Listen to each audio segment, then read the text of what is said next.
Welcome back to American Blacksmith. Today we're going to talk about hammers.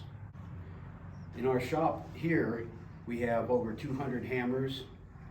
We have dozens of what we call striking tools, which are part of the hammer family, and those include top and bottom swages, swage blocks, those sort of things. These are the hammers that we use mostly around this anvil, and we'll start with a set or a flatter is what that is, and then we have our straight peen, nice domed,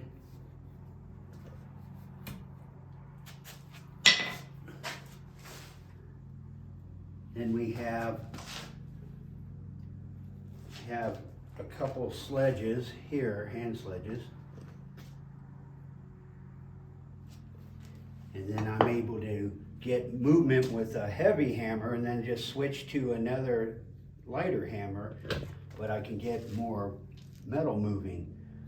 This is a 12-pound sledge that I brought back from, they gave it to me in England. Cross peen. Okay, and here we have two standard farrier hammers, slightly domed even on the flat, and then we have the rounded part, and then we have, for cutting off on the sharp parties, we have brass hammer. So here we have our ball peen hammers. Got a couple larger ones here, and we use these for embossing work. Here's a ball peen here. Here's a bottom swage hardy, and we can do embossing of leaves and making spoons. So many of these hammers you can use for stakes, and you can clamp them up in your vise and make sure you don't put your handle this way so you don't break it. And then you can put spoons and cup shapes and forge them. Here are our cross peen hammers, different widths, shapes. The cross peen end is used to spread material. So in this side and this side, we can hammer and get more width. These are a couple set hammers. They're used for square corners and 90 degrees. Here we have a series of hot cuts, and we have creasers also, which will make a wider groove.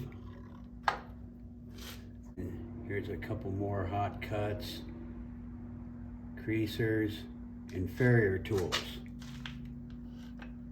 Making creases on horseshoes, what we call a bob punch. Another ball peen that we use as a bob punch, and that is to put clips on our ranch horses.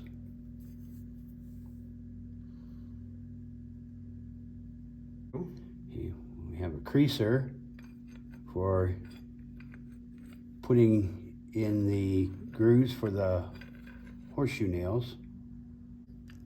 We make these here for the drifting of the eyelets and for the handles. These are set hammers. They're used often for square corners and for setting collars. These are our larger hot cuts. They can be used under the power hammers. Another fuller type hammer, larger size. And then we have slotted type hammers for drifting out different size slots, holes. This is a fuller hammer, very similar to a cross peen or a straight peen hammer.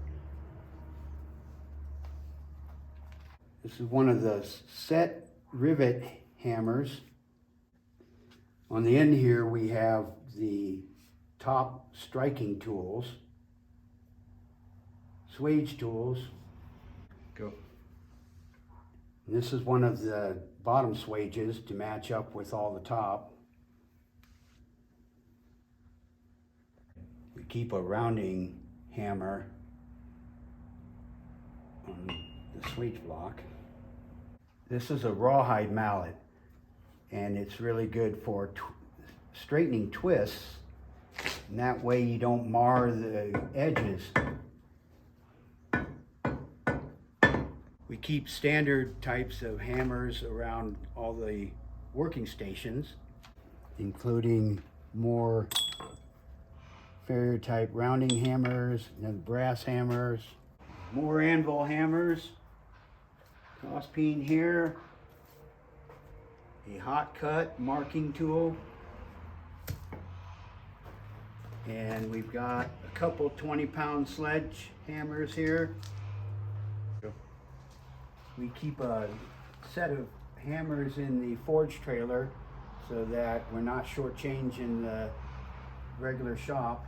Here's another French style type cross peen. This is a homemade sledge, so we don't have to. Another ball peen, drill hammer. We're always reconditioning tools here, hammers, chisels, tongs. This is a top striking tool that needs to be restored. So we're in the process of removing, grinding all the edges that could be potential fractures.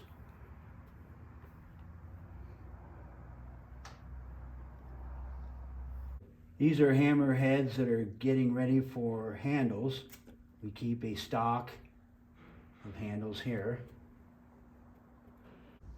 Wooden tools, we call them Flintstone hammers for copper work, embossing sinks,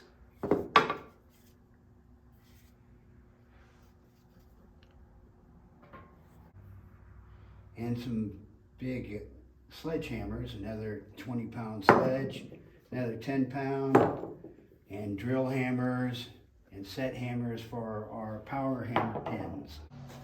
Thanks for watching American Blacksmith. If you have any questions or would like to see how a particular hammer is used, then leave it in our comments.